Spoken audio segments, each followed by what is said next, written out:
provide you with extra information in an audio, we use metadata. And to edit out metadata in Audacity, we can go to Edit, and then we can go to Metadata right here.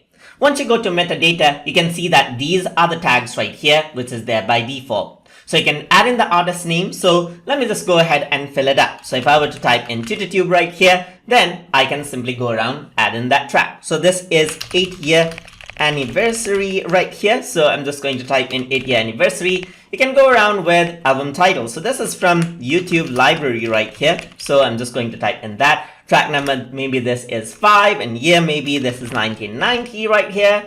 And genre is going to be happy right here. And similarly, you can go around and then choose if from the ones which are available over here as well in cases. You can go around and let's say this is for a test purpose, just like this. So you can go around and then add in details right here. You want to go around and add in more details. You can also go around into add right here, and then you can add in different things. Let's say, for example, this is something else. So you can simply give a name for label right here, and you can say like this is it right here. So similarly, you can also go around and then remove something. So you want to remove a certain portions, you can simply remove that out or clear everything out as well, as you can see.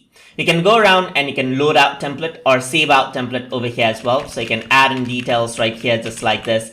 And you can go around, set this as default. So everything is saved out. You can save this out as an XML file over here as well. So just like this, you can save the file out. I'm going to clear this out, and you can load this out as well. So from the desktop, I'm just going to load this, and there you go. This is what you have, as you can see right here.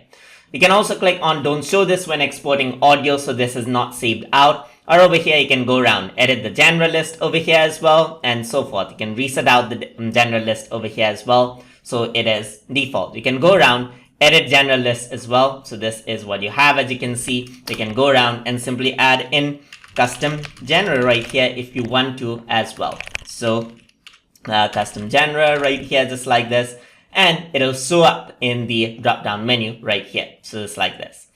So that is how you can go around and then work around with metadata, and once everything is done, you simply press OK and work around with it. So I hope you guys learned something as always, and as always, please like, comment, share, and subscribe.